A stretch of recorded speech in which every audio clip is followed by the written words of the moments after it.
Sejam todos muito bem-vindos para mais um vídeo um pouco diferente, voltando às raízes do canal. Quando eu fazia live indo para o trabalho, na verdade agora eu estou voltando do trabalho, pegando aquele engarrafamento que é de lei aqui em Israel.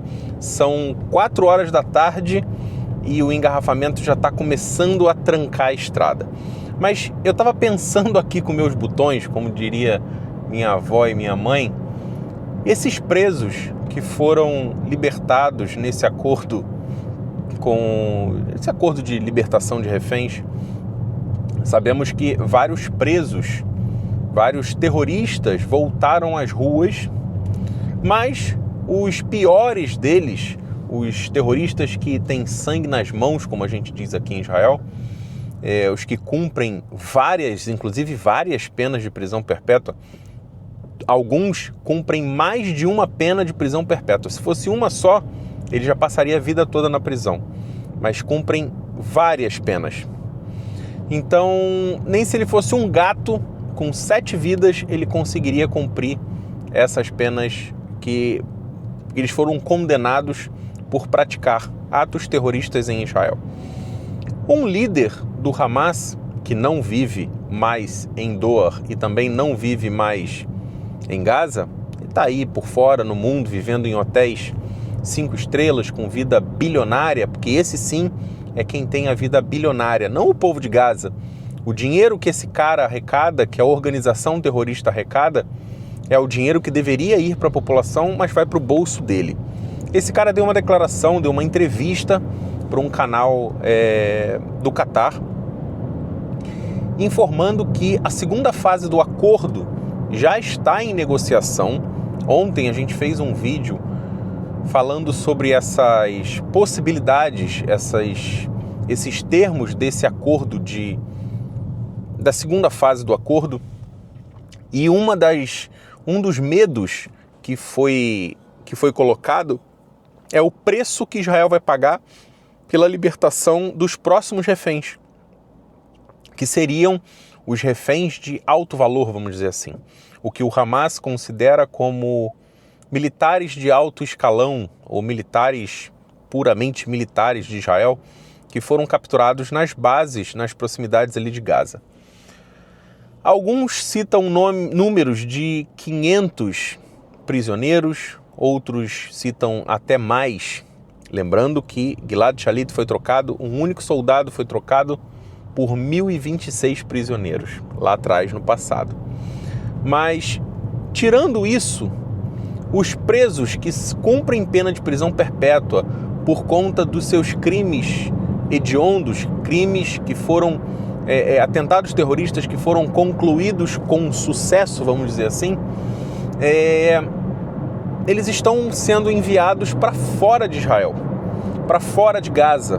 Não estão sendo enviados para a Cisjordânia ou para Gaza de volta, eles estão sendo enviados para outros países, ou para a Turquia, ou para Argélia, se não me engano, alguns outros países. E hoje esse cara do Hamas, esse líder do Hamas, ele deu uma entrevista dizendo que essa segunda fase do acordo já está em negociação e que o Hamas já está negociando com os países que receberam esses terroristas para tê-los de volta.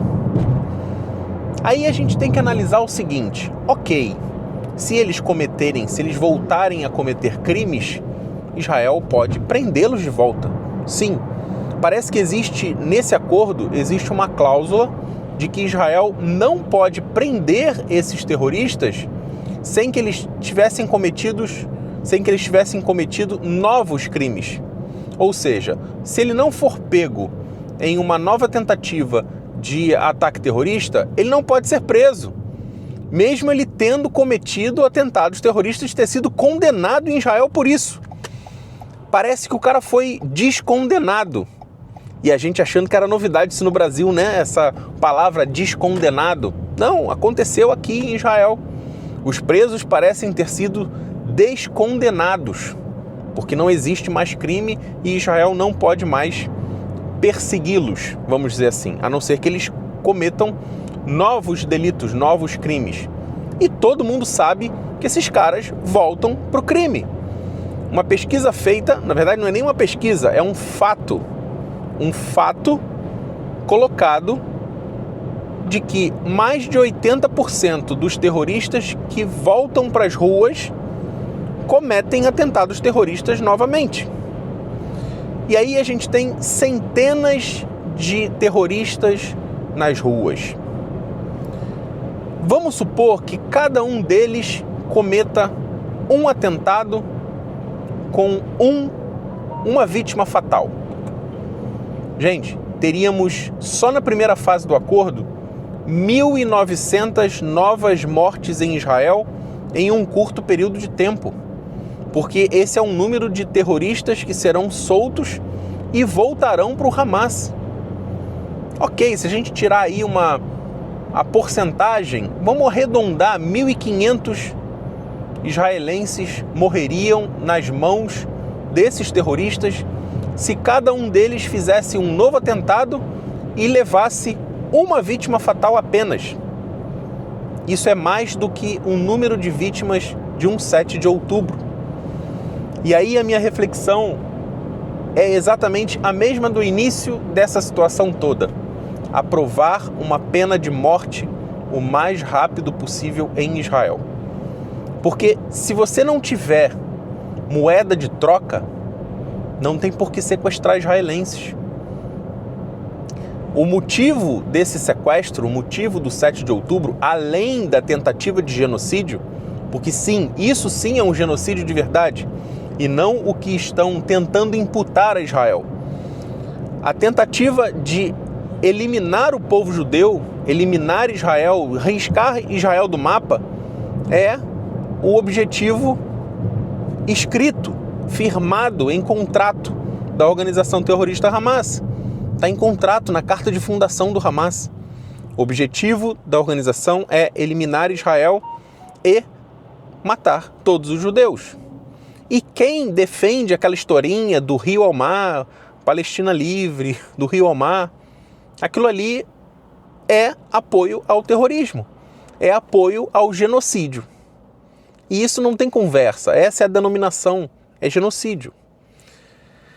Então, se a pena de morte for aprovada, se não tiver motivo de sequestrar israelenses para libertar prisioneiros palestinos, principalmente os prisioneiros de alta periculosidade, isso diminui e muito o número de possibilidades, né?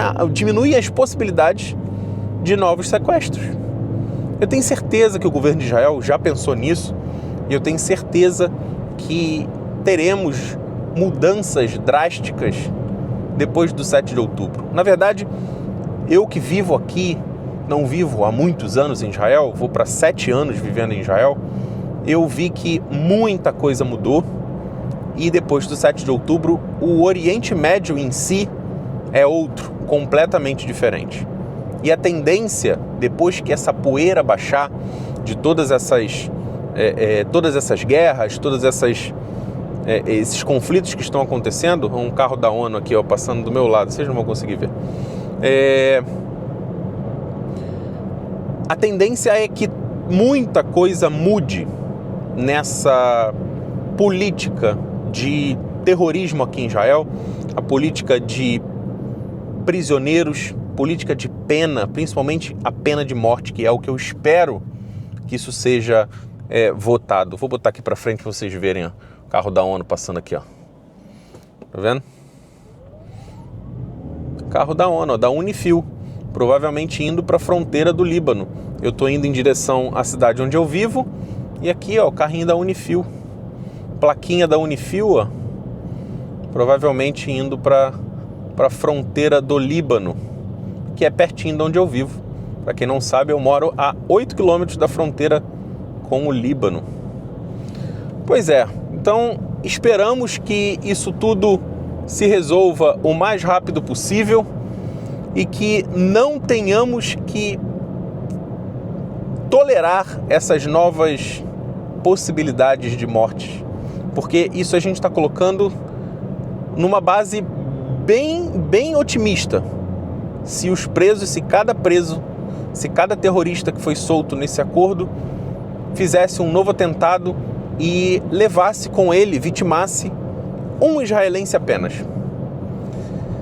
É assustador a possibilidade, porque os números são maiores do que o próprio 7 de outubro.